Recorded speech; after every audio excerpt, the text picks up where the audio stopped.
అనా మూడే జగన్మోహన్ రెడ్డి గారు రేపు మామిడి పండ్ల రైతుల్ని చూడడానికి మండీల్ని పరిశీలించడానికి వారు వస్తున్నారు. నాకైతే జగన్మోహన్ రెడ్డి గారి పర్యటన ఉందంటే ప్రజలు ఏమనుకుంటున్నారంటే జగన్మోహన్ రెడ్డి రావాలంటే ఒక శవమైనా ఉండాలి, లేకపోతే ఆయన వచ్చిన తర్వాత ఒక శవమైనా లేయాలి. ఇది ఈరోజు ఆంధ్రప్రదేశ్ రాష్ట్ర ప్రజలు అనుకుంటున్నారు. మిత్రులారా, జగన్మోహన్ రెడ్డి రావాలంటే ఒక శవమైనా ఉండాలి, లేకపోతే ఆయన వచ్చిన తర్వాత ఒక శవమైనా లేయాలని చెప్పి ఆంధ్రప్రదేశ్ రాష్ట్ర ప్రజలు ఈరోజు భావనలో ఉన్నారు.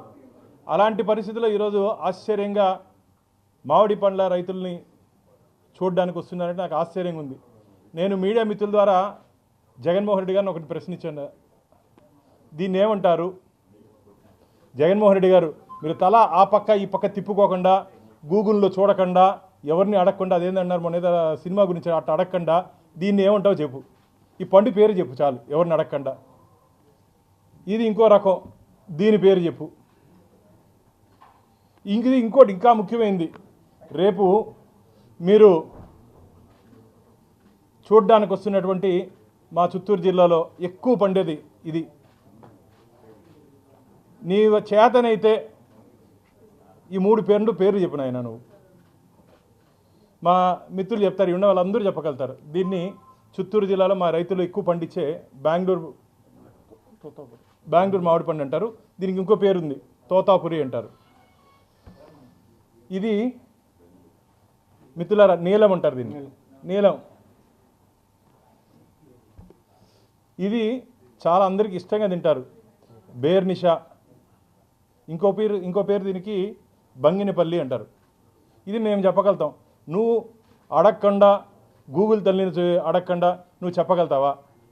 అసలు 5 సంవత్సరాలు ఈ రాష్ట్రానికి ముఖ్యమంత్రిగా పనిచేశావు. అంతకుముందు సుదీర్ఘ పాదయాత్ర చేశావు, పార్లమెంట్ సభ్యుడిగా ఉన్నావు. ఏ రోజైనా సరే నువ్వు అధికారంలోకి వచ్చిన తర్వాత 5 సంవత్సరాల కాలంలో రైతన్నల సమస్యల గురించి, ముఖ్యంగా మా జిల్లాలో మామిడి రైతులు ఎదుర్కొంటున్న సమస్యల గురించి 5 సంవత్సరాలు ఏ రోజైనా మాట్లాడావా? ఏ రోజైనా రివ్యూ తీసుకున్నావా జగన్మోహన్ రెడ్డి గారు? నువ్వు రేపు వస్తున్న యాత్ర ఒక దండయాత్రగా మేము భావిస్తున్నాం. ఎవరైనా ఎక్కడికైనా రాజకీయ నాయకులు రావంటే రావచ్చు. మా ఎన్డీఏ కూటమి ఆహ్వానిస్తున్నాము. ఎవరిని కట్టడి చేయట్లేదు. TDP, BJP, Janasena. నువ్వు ప్రతిపక్ష నాయకుడు కూడా కాదు, కానీ నీకు 11 మంది ఎమ్మెల్యేలు ఉన్నారు. రా, ఏదైనా సమస్య ఉంటే చూడు, మాట్లాడు, ప్రభుత్వం తీసుకురా, మేమేం కాదనట్లే. నువ్వు నాకు తెలిసి ఇప్పుడు 11 మంది ఎమ్మెల్యేలు ఉన్నారు. 11 మంది ఎమ్మెల్యేలు, 3 ఎంపీలు, మొత్తం ఈ రాష్ట్రంలో ఉన్నటువంటి అన్ని జిల్లాల అధ్యక్షులు, నీ ఆఫీస్ బేరర్సు అందరూ కలిసి రండి, మేమేం కాదనట్లే. 10,000 మంది వచ్చేది ఏందయ్యా జగన్మోహన్ రెడ్డి? నువ్వేమైనా పాకిస్తాన్ మీదకి ఏమైనా దండయాత్రకి ఏమైనా పోతున్నావు? నువ్వు యుద్ధానికి ఏమైనా పోతున్నావా? గతంలో మొన్న జరిగినటువంటి పొగాకు రైతులకు పోయారు. ఏం జరిగిందో తెలుసు. రేపు నువ్వు వస్తే, ఈ 10,000 మంది కానీ వస్తే ఆ మామిడి మండి సరిపోదయ్యా? నువ్వు దాని గురించి తెలియదేమో. మామిడి మండి అనుకుంటే నువ్వు అదేనా 100 ఎకరాలు ఉంటుంది అనుకుంటున్నావేమో. మండీలు చిన్నవిగా ఉంటాయి జగన్మోహన్ రెడ్డి గారు, చిన్నవిగా ఉంటాయి.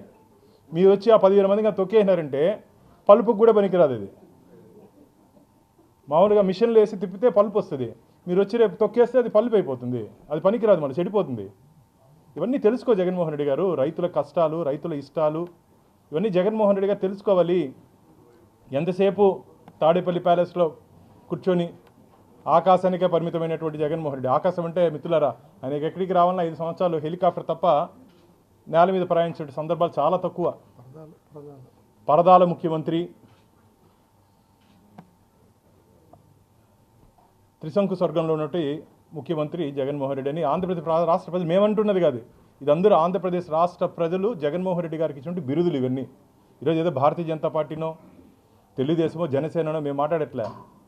నువ్వు సక్రమంగా పనిచేసి ఉంటే, ప్రజల కోసం నువ్వు 5 సంవత్సరాలు ప్రజలు పడినట్టు ఇబ్బందులు నువ్వు కానీ చూసుంటే నీకు ఈరోజు ఈ స్థానంలో పరిమితం అయిండేవాడు కాదు.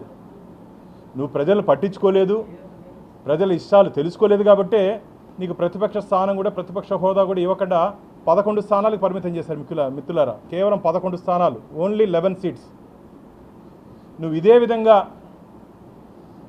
ప్రజల్ని రెచ్చగొట్టే విధంగా ప్రభుత్వాన్ని కుట్రతో, అబద్ధపు అసత్య ప్రచారాలతో ప్రభుత్వం బాగా పనిచేస్తున్నా మేము ఈరోజు రైతన్నలు ఆదుకునేదానికి చంద్రబాబు నాయుడు గారు రైతన్నలకి కొన్ని అనివార్య కారణాల వల్ల అది ధర తక్కువ ఉండొచ్చు, కానీ వాళ్ళు ఆదుకునే పరిస్థితి ఉంది.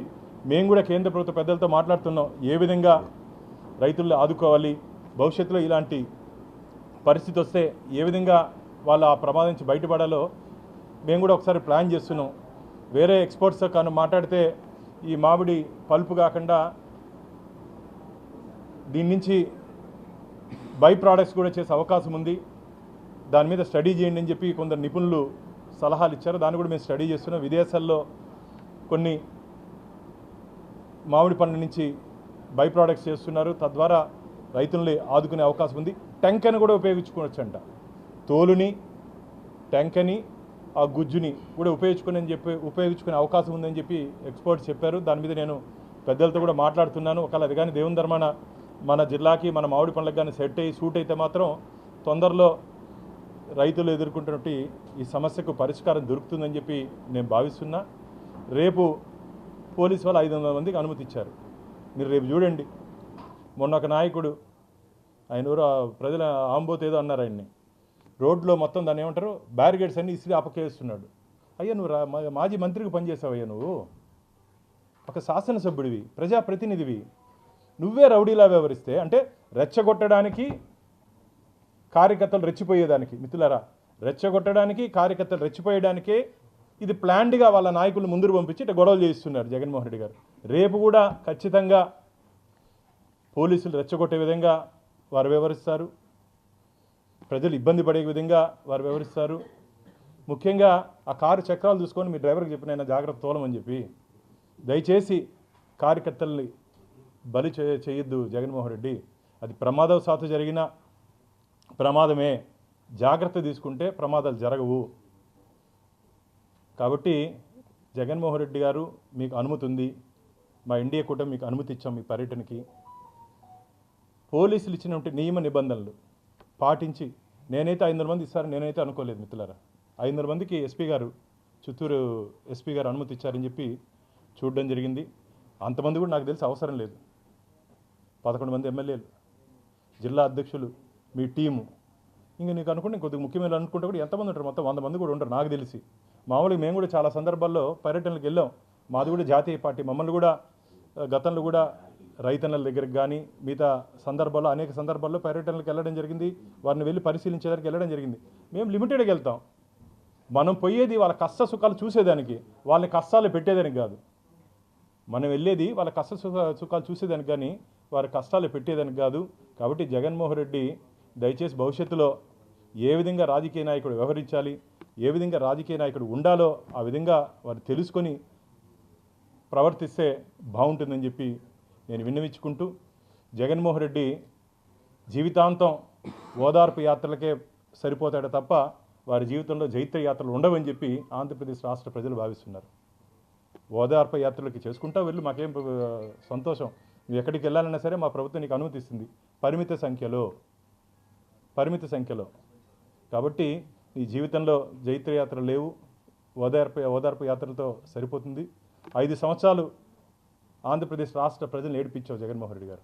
2019 నుంచి 2024 వరకు ఆంధ్రప్రదేశ్ రాష్ట్ర ప్రజల్ని ఏడిపించావు.